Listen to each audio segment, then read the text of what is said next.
Mon seul problème, il est simple, et j'ai envie de finir avec ça, c'est pourquoi Sergi Roberto est capitaine. En fait, il se passe quoi en fait, de temps en temps au Barça, c'est ça votre problème. On veut vous aider, vous ne voulez pas vous aider. On fait quoi, nous? En fait, on fait quoi, nous? C'est Sergi Roberto, votre capitaine. Un capitaine, mais c'est quoi ça? C'est quoi ça, Sergi Roberto? Sergi Roberto n'a pas de place dans le 11 de départ, tu le mets capitaine. Mais pourquoi? Mais pourquoi? Mais Marc-André Ter Stegen, capitaine? Mais Araujo, vice-capitaine? Je ne sais pas, fais quelque chose d'autre. I don't know. Mais Pedri, je ne sais pas, parle avec les boys, discute. Pourquoi Sergi Roberto? Mais moi, je pensais qu'il partait. Mais le gars doit partir, tu le mets capitaine pour aller où? Salam, salam la famille Outsider, on se retrouve encore une fois pour une nouvelle vidéo, je dis bien. La famille, aujourd'hui, on va parler du Barça. Cependant, on va parler du Barça peut-être positivement parce que c'est couleurs. À chaque fois que je parle d'eux, j'ai l'impression qu'il y en a certains, ils sont convaincus que je suis un fan du Real Madrid. La vérité, elle est là, c'est que ces derniers temps, il me semble que le Real quand même, objectivement parlant, on peut dire qu'il travaille bien. Certes, oui, ils n'ont pas été champions la saison passée. Cependant, des Ligues des Champions, ils en ont ramassé. Le problème, il est simple, c'est qu'aujourd'hui, au Real, moi, ce que j'ai eu l'occasion de vous dire, c'est que ce que je vois, c'est une jeunesse. C'est une nouvelle équipe. C'est un Real 2.0, on peut dire. C'est un Florentino Pérez qui essaie de travailler en se disant que son équipe a besoin d'être renouvelée. Ils ont perdu Casemiro, ils ont perdu Cristiano Ronaldo, ils ont perdu Gareth Bale, ils ont perdu Isco, ils ont perdu Benzema, ils vont perdre, je dis bien, Toni Kroos et Luka Modric. Les gars ont déjà anticipé, ils ont essayé de mettre en place un recrutement qui est quand même, à mon humble avis, jusqu'à présent, assez pertinent. Et au-delà de cela, tu as eu des jeunes aussi qui sont arrivés, des jeunes pépites du Brésil, des Vinicius, des Rodrigo, des petits, on leur a donné le temps et à la fin, ils sont devenus des membres, je dis bien, indéboulonnables de ce 11 de départ-là. Donc aujourd'hui, c'est une équipe du Real qui est en train d'évoluer. Pendant ce temps-là, le Barça, le problème, il est simple, c'est qu'il y avait un tocard. Il y avait un tocard, un nulard, je dis bien, Bartomeu. Bartomeu qui ne sait pas gérer, Bartomeu qui a foutu le bordel dans ce club-là, Bartomeu qui, à cause de sa mauvaise gouvernance, jusqu'à présent, le Barça est en train de payer, je dis, les pots cassés. Le problème aujourd'hui, c'est que ce Barça-là, malgré tous les problèmes qu'ils ont, malgré tous les soucis qu'ils ont, malgré le poids qu'ils ont, malgré l'épée de Damoclès qui est en train de pendre au-dessus de leur tête, à mon humble avis, je pense que Laporta est en train quand même de bien travailler. L'été passé a été un été très important. Pourquoi? Parce qu'il fallait donner à Xavi quand même les moyens d'être compétitif. Et le Barça a réussi à le faire. On se rappelle très bien de l'été passé, un été compliqué, un été où nous tous on est devenus des mathématiciens, des économistes. Il fallait essayer de comprendre. À chaque fois c'est comme ça. À chaque fois il y en a, faut qu'ils fassent les malins. Et le Barça, ils faisaient partie de ces gens-là. Ils sont venus avec des leviers à gauche, des leviers à droite, des options, des machins, des Barça licensing, merchandising. Ils ont sorti énormément de termes assez compliqués peut-être pour le commun des mortels. Cependant, ils ont fait des bons moves qui étaient pertinents, des moves qui leur ont permis, malgré toutes les dettes qu'ils avaient, de pouvoir un tout petit peu respirer. Ça leur a permis de faire quoi? D'aller s'offrir quand même deux top players. Deux top players qui t'ont coûté cher, mais deux top players qui, si tu regardes bien, sur la première saison, ils ont été performants. Le premier, c'est Jules Koundé. Le deuxième, c'est Robert Lewandowski. Sinon, mis à part ça, tu allais faire, je dis bien, des affaires de raquettes, des affaires de pickpocket. Parce que le Barça, aujourd'hui, la vérité, elle est là. Ils n'ont pas d'argent. Je suis désolé, ils n'ont pas d'argent. Ils n'ont pas d'argent. En fait, ils n'ont pas d'argent. Je ne sais pas comment caricaturer ça, en fait. C'est que c'est le Barça. Donc, comme j'ai dit la dernière fois, ils viennent, tu les respectes. Franchement, c'est comme un parrain, un ancien parrain, un ex-parrain. Bien, ils n'ont pas d'argent, ils n'ont plus la puissance, en fait, financière qui fait qu'aujourd'hui, tu vois que dans certaines négociations, dès que les gars arrivent à 30-40 millions, le Barça, ils se couchent. Ils se fatiguent même pas. Ils se fatiguent même pas, franchement. Parce qu'ils savent qu'ils ne peuvent pas être là à compétir avec certains montants, des montants faramineux. Si on dépasse 50 millions, c'est mort. Il faut que les gars commencent à hypothéquer leur maison, à hypothéquer leur futur et tout ça. Donc aujourd'hui, blague à part, le Barça a des problèmes financiers à cause de Bartomeu. Cependant, comme je dis, Laporta est en train de bien travailler. Dès l'été passé, ça a commencé. Robert Lewandowski, Jules Koundé, Christensen. Ils ont tenté deux autres coups. Bon, c'est des coups que tu tentes comme ça, comme j'ai dit, des coups de pickpocket. Hector Bellerin, il est parti après 6 mois. Et puis, comment il s'appelle, notre ami Marcos Alonso, qui de temps en temps quand même a été pertinent en défense centrale sur le côté. Bref, Marcos, il essaye. Donc du coup, tu as un Barça qui réussit quand même à la fin de la saison à être champion d'Espagne. Ils sont champions d'Espagne. Robert Lewandowski qui te fait une belle saison, qui est Pichichi. Mais tu as des jeunes qui ne se gèrent pas, des jeunes en qui tu avais beaucoup d'espoir, des Ansu Fati, des Ferran Torres. Mais tu as une équipe qui, derrière, défensivement, est très solide. Et c'est ça qui a été la force du Barça la saison passée. C'est pour cela que je dis aujourd'hui que chacun travaille. Mais chacun travaille de sa manière. Au Real, ils sont en train de taffer, il n'y a pas de problème. Franchement, on est là, on est témoin. Mais aujourd'hui, au niveau du Barça, malgré tout le bordel qu'il y a eu ces dernières années, moi je trouve que franchement, la paire Alemany, Laporta, tu rajoutes à ça Deco récemment, bah, ça commence à être quand même pertinent. Les gars essayent de, voilà, de redorer le blason. En fait, le club était dans une situation compliquée. C'est-à-dire que c'est une vérité que tu ne peux pas nier. Si tu la nies, tu fais la politique de l'autruche. C'est-à-dire que tu ne veux pas voir la vérité en face. Tu mets ta tête dans le sable. Faut pas mettre sa tête dans le sable. Au contraire, il faut sortir du sable. Il faut sortir du sable, il faut se dépoussiérer, il faut se nettoyer, je dis bien, il faut être propre, il faut venir, il faut attaquer. C'est ça que le Barça doit essayer de faire et c'est ce qu'ils sont en train d'essayer de faire avec Laporta et avec Alemany. Donc du coup, tu te rends compte qu'en termes de recrutement, l'été passé, ils ont dépensé de l'argent. Après cette année, tu te rends compte qu'il y en a qui sont partis, donc du coup, la masse salariale, ça devrait aller un tout petit peu. Tu as toujours la Liga qui est sur leur dos, mais les gars essayent en tout cas de s'en sortir. Ils sont allés chercher Gundogan gratuitement. À mon humble avis, c'est pertinent. C'est pertinent. Donc, tous on est d'accord, c'est très pertinent. Franchement, un très bon recrutement. Un Gundogan qui vient de gagner la Première Ligue, la Ligue des Champions, tout ce que tu veux, qui a gagné la Première Ligue plusieurs fois, qui a été dominant dans cette équipe de Manchester City. Un Gundogan qui, en plus de ça, au-delà de ce qu'il sait faire sur le terrain, moi, comme j'ai eu l'occasion de le dire, je l'ai vu ici dans des vidéos de Première Ligue avec des U15 de Manchester City et tout ça. C'est un gars qui sait inculquer, qui sait partager. Il va être capable de le faire avec Pedri, avec Gavi. Donc aujourd'hui, Gundogan dans cette équipe-là, avec Frenkie de Jong, mais ouais, c'est pertinent. S'il ne se blesse pas, et c'est ça qu'on souhaite à tous les joueurs, normalement, Gundogan est une addition de luxe dans cette équipe du Barça-là. Le problème, il est simple. Il te coûte cher en salaire, mais c'est pas grave. Tu prends le risque.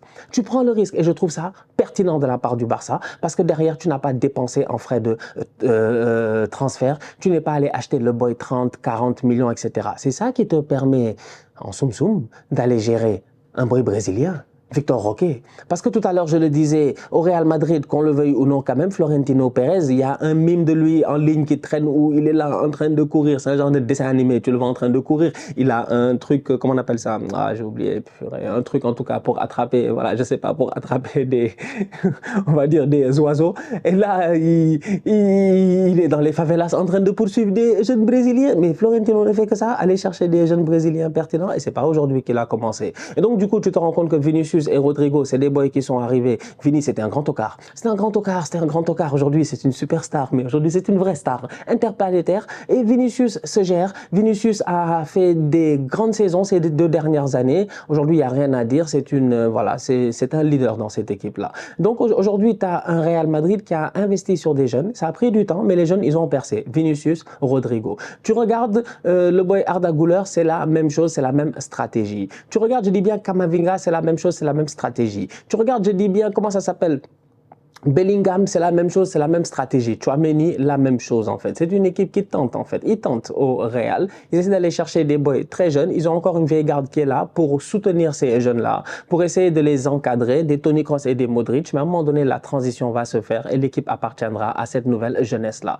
Au Barça, si tu regardes bien, eh ben aujourd'hui quand même, la saison passée, tu as des jeunes qui ont été pertinents. Tu as des jeunes qui ont été très pertinents. Des Pedri, des Gavi, comme d'habitude. Des boys qui jouent au-dessus même de leur âge. Des boys qui jouent au-dessus de leur niveau. Jusqu'à présent, je cherche l'acte de naissance, je ne les ai pas vus. Ils sont introuvables, je dis, à l'état civil. C'est qui ces enfants-là? D'où ils sortent d'où? Des boys dangereux, des boys pertinents, en fait, tu vois. Frenkie de Jong, ça lui a pris un peu de temps. L'été passé a été tumultueux. Va-t-il partir? Va-t-il rester? Et tout. Ça a été difficile, mais finalement, il est resté. Tu sens que l'affection est toujours là. Le boy a envie de performer et il nous a sorti de belles performances. Donc, du coup, tu rajoutes Gundogan à cette jeunesse-là. Pour moi, ça fait énormément de sens. Donc, tu as une équipe du Barça qui est quand même très, très jeune aujourd'hui. Qui est quand même très, très jeune. C'est pour ça que je dis qu'ils sont en train de travailler eux aussi, mais ils travaillent les moyens qu'ils ont. Le Barça n'a pas d'argent. Ils ne peuvent pas discuter avec personne. Discuter avec personne. Discuter avec personne, franchement. Pas une compte tomaté. C'est ça que les gars peuvent payer. En ce moment, c'est difficile, sincèrement. Tu ne peux pas rajouter du poisson, ça coûte trop cher, frère. Le poisson coûte trop cher. J'ai des kilos de poisson là. Difficile, mon gars. Tu pas une compte tomaté. Il n'y a que ça. S'ils veulent, ils peuvent frotter l'ail. Les gars de Barcelone, ils savent, franchement. Ça, c'est le numéro 1 des tapas. C'est le numéro 1, c'est tellement bon. C'est le numéro 1 des tapas. C'est du pain, des tomates et de l'ail. Mais il n'y a que ça qu'ils peuvent payer aujourd'hui. Non, ils n'ont pas les moyens.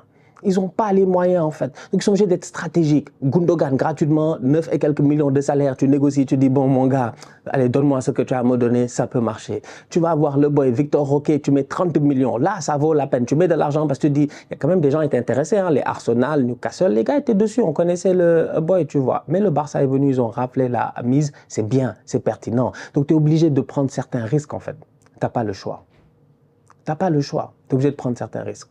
Que ce soit offensivement, que ce soit défensivement, même si aujourd'hui c'est très très solide. Au milieu de terrain, tu es obligé de renforcer aussi. Et c'est ça le problème, c'est que tu n'as pas d'argent. Comme je dis, c'est dommage, mais c'est quelque chose qui est difficile pour un club comme le Barça qui doit être compétitif à chaque année. Tu voulais peut-être Brozovic, tu peux pas. Tu voulais Kimmich, tu peux pas. Tu voulais, je ne sais pas, même Bernardo Silva. Tu peux essayer peut-être un prêt ou quoi que ce soit parce que c'est Guardiola et tout. Mais même là, peut-être si ça marche, tant mieux. Mais sinon, cash, c'est difficile. Tu peux pas.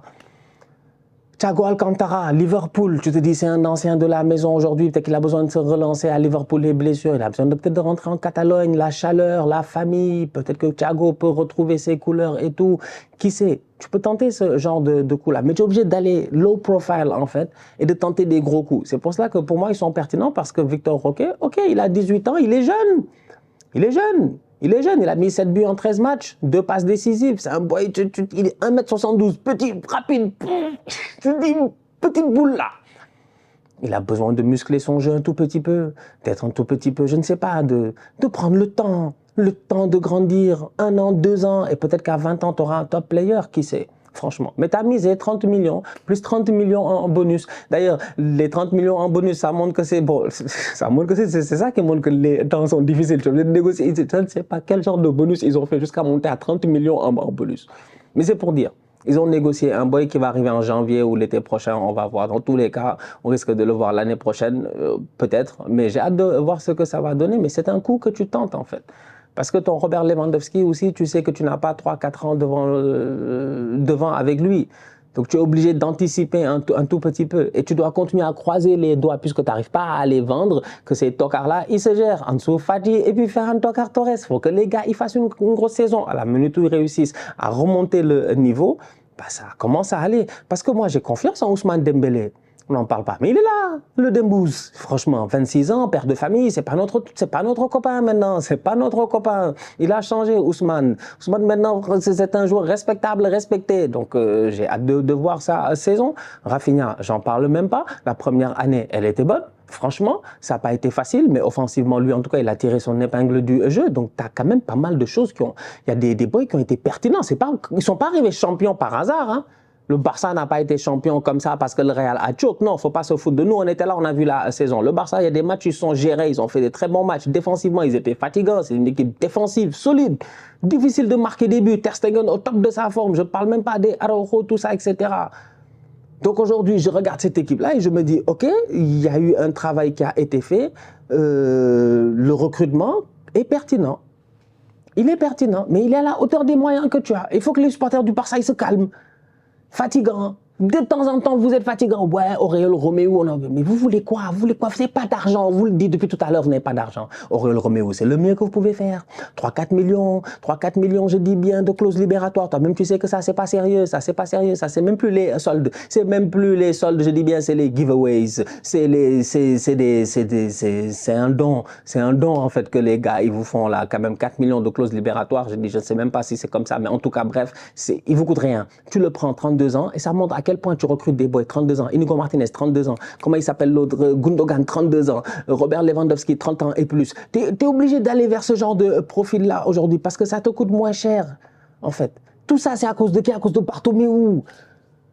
Ça, je dis que le Barça aujourd'hui, le problème, c'est qu'ils doivent continuer à bien s'habiller. En fait, toute leur vie, ils sont habillés dans des grandes marques, des grands couturiers. Ils doivent continuer à bien s'habiller. Ils ne peuvent pas être comme nous. Franchement, être dans les marques sportives, c'est pas sérieux. Ils ne peuvent pas être comme nous. Ils ne peuvent pas être comme nous, en fait. Ils ne peuvent pas être comme nous. Tu peux pas les voir en jogging. Non, c'est pas possible. Pour qu'ils mettent les mocassins pointinini, je dis bien, peau de crocodile, machin, je ne sais pas quoi. C'est la sapologie. Ça, c'est le Barça. Donc, du coup, tu as un certain niveau que tu dois garder. Mais tu es obligé d'être cohérent aussi d'une manière financière. En ce moment, moi, je trouve que les gars essaient de faire franchement le maximum de ce qu'ils peuvent faire. Inigo Martinez, c'est un bon joueur qui va se gérer. C'est bien, il va jouer au Barça, il va jouer la Ligue des Champions, tout ça, etc. C'est un rêve pour lui, c'est un gaucher. Tu ne peux pas avoir pire que Clément l'anglais. Il y a tellement de choses qui sont logiques. Tu regardes ça, tu dis, ok, ça va, tu récupères ça gratos. Tu veux quoi? Tu veux quoi? Tant mieux. C'est un boy. Franchement, ça devrait aller, ça devrait tenir. Marcos Alonso, ça a tenu. Un tout petit peu. Marcos Alonso, ça a tenu un tout petit peu. Comme tu vas venir que Inigo va pas se gérer. Bon, en plus, il s'est porté le ballon. Donc, c'est pertinent dans le jeu de Xavi. Il y a des boys comme ça, en fait. Là, je dis, Aurel Roméo, 3-4 millions, prends, pardonne-nous, franchement, prends. Tu as besoin de lui numériquement, tu as besoin de lui en termes d'intensité et tout. 3-4 millions, tu sais que Franck Kessie, peut-être tu peux le vendre et on va voir ce qui va se passer d'ici le 31 août, mais pour moi, ça fait du sens. Je comprends, vous n'en avez pas besoin, c'est pas le type de joueur que vous voulez, tout ça, etc. Les autres, regardez ce que les autres, ils ont fait, mais de temps en temps, il ne faut pas regarder ce que les autres, ils ont fait. Franchement, je suis désolé. Certes, le gazon, il est plus vert ailleurs, mais il y avait un temps où chez vous, le gazon, c'était le meilleur. Faut pas l'oublier. Il y avait un temps où chez vous, c'était le meilleur. On vous regardait tous en admiration, on était comme non, les gars sont trop forts. Le problème, il est simple, c'est que votre académicien, ces derniers temps, il vous a laissé tomber. Pedri, Gavi, c'est bon, il n'y a pas de problème, mais il y en a d'autres, ils sont sortis, mais ils ne se gèrent pas. C'est que ça devait être, le renouvellement devait être automatique en fait. On devait arriver avec là, tout de suite là, presque le prime, entre guillemets, de Ansu Fati, de Ferran Torres, de Pedri, de Gavi, de Nico, les boys de la maison. C'est pas le cas. Eric Garcia, tout ça, t'as envie de t'en débarrasser. Donc c'est pour dire à quel point aujourd'hui il faut être patient, mais je trouve ça cohérent, je trouve que les gars travaillent bien. Mon seul problème, il est simple, et j'ai envie de finir avec ça, c'est pourquoi Sergio Roberto est capitaine. En fait, il se passe quoi? En fait, de temps en temps, au Barça, c'est ça votre problème. On veut vous aider, vous ne voulez pas vous aider. On fait quoi, nous? En fait, on fait quoi, nous? C'est Sergio Roberto, votre capitaine. Un capitaine? Mais c'est quoi ça? C'est quoi ça, Sergio Roberto? Sergio Roberto n'a pas de place dans le 11 de départ, tu le mets capitaine. Mais pourquoi? Mais Marc-André Ter Stegen, capitaine? Mais Araujo, vice-capitaine? Je ne sais pas, fais quelque chose d'autre. I don't know. Mais Pedri, je ne sais pas, parle avec les boys, discute. Pourquoi Sergio Roberto? Mais moi, je pensais qu'il partait. Mais le gars doit partir, tu le mets capitaine pour aller où? Il doit partir. Alba est parti, Busquets est parti, Messi est parti, Piqué est parti. Mais pardon, par pitié, franchement, de toute cette génération-là, le seul qui reste aujourd'hui, et c'est le plus impertinent. Des buts dans des classicos et des passes décisives à gauche, à droite. Il nous a blagué, le Sergio Roberto. Franchement, on va être très, très sérieux. Comment il s'appelle Remontada, machin. Oh, Sergi. Pourquoi il est capitaine? C'est une question à se poser. Franchement, je ne comprends pas. Il n'y a aucune logique à Arsenal. On est venu la saison passée. Arteta est venu, il a dit, mon capitaine, c'est Martin Odegaard. On s'est posé des questions. On a dit, mais Michael, qu'est-ce qui se passe? Michael, Martin, il vient d'arriver. Martin, c'est un jeune. Mais il nous a montré, Martin, son leadership. Et Arteta nous a montré pourquoi il l'a choisi. Et nous, on a compris. Donc aujourd'hui, en fait, il n'y a aucune logique à respecter dans ce genre de truc-là. Il ne faut pas nous fatiguer des machins de, ouais, non, machin, c'est une question d'ancienneté. C'est le plus vieux. Mais on s'en fout, c'est le plus vieux, mais c'est le plus nul. Bah, quand même, la saison va commencer, il va mettre ses cheveux blonds, verts, jaune, rouge, ce qu'il veut, super saiyan, super petit, et on va encore le traiter de tocard. Pardonnez-moi, franchement, Sergio Roberto n'a rien à faire, je dis bien, dans un poste de capitaine. Franchement, capitaine de rien du tout. Capitaine de rien du tout. Sincèrement. J'ai été choqué. Quand j'ai vu cette chose, j'ai été choqué. J'ai dit, pardon, c'est peut-être... Dites-moi que c'est pas vrai. Dites-moi que j'ai rêvé, que je me suis trompé, en fait. Dites-le moi. Dites-moi, Stan, tu t'es trompé, c'est faux, c'était une rumeur, tout ça, c'était une blague, c'était le poisson d'avril, avant avril, et tout ça, etc. Parce que franchement, Sergio Roberto, capitaine, c'est pas sérieux. C'est pas sérieux. C'est pas sérieux. Il te faut des vrais joueurs. Et il y en a au Barça aujourd'hui. Il y a des gars qui sont capables de porter le capitanat. Donc bref, c'était une vidéo positive sur le Barça. Parce que je trouve que quand même, on est dur avec eux, quoi. Tout le monde est dur avec eux. Je pense qu'il y a Paris, il y a le Barça quand même. On est dur avec eux, on est trop dur avec le Barça. Mais c'est que ces dernières années, on a vécu le tocarisme, gars. Des positions de mathématiciens, Ernesto Valverde, je sais pas quoi. L'autre Ronaldo Koeman qui était là, traumatisé les Minguesa. Mais des gars il a traumatisé les Ricky Pucci, il a traumatisé tout le monde. Lui, il m'a traumatisé, nous tous, on a traumatisé Ronaldo Koeman. C'était quand même difficile.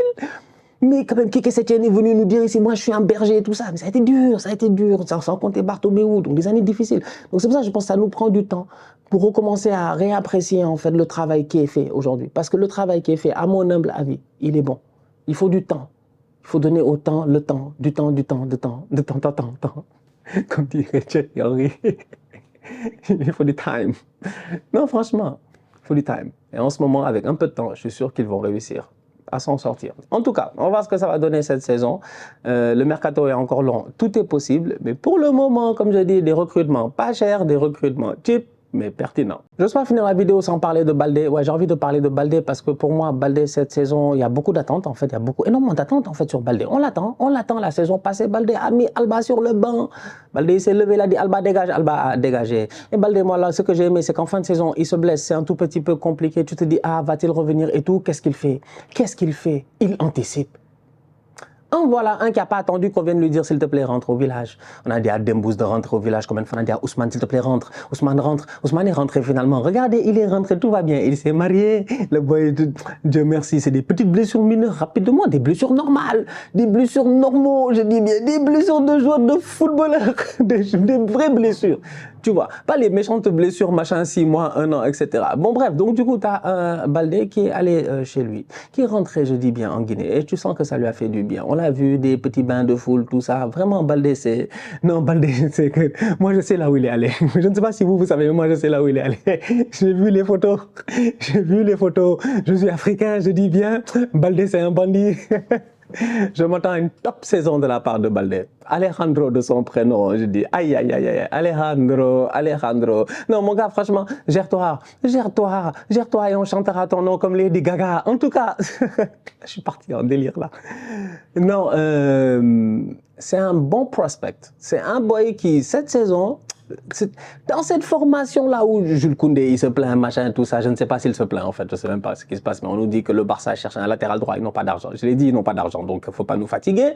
Peut-être un prêt de Cancelo, on va voir, mais ça marche quoi. Le Barça joue à 3 derrière, c'est Araujo dans l'axe, c'est Inigo Martinez et c'est Jules Koundé en fait, ou c'est Araujo, c'est Christensen, c'est Jules Koundé. Vous jouez en fait d'une certaine manière qui est assez cohérente. Et après, le boy Baldé, ça lui donne cette liberté-là de pouvoir monter. T'as un Frenkie de Jong qui la saison passée, on l'a vu, quand Baldé il montait, le boy il coulissait, il venait fermer. De l'autre côté aussi, c'est la même chose.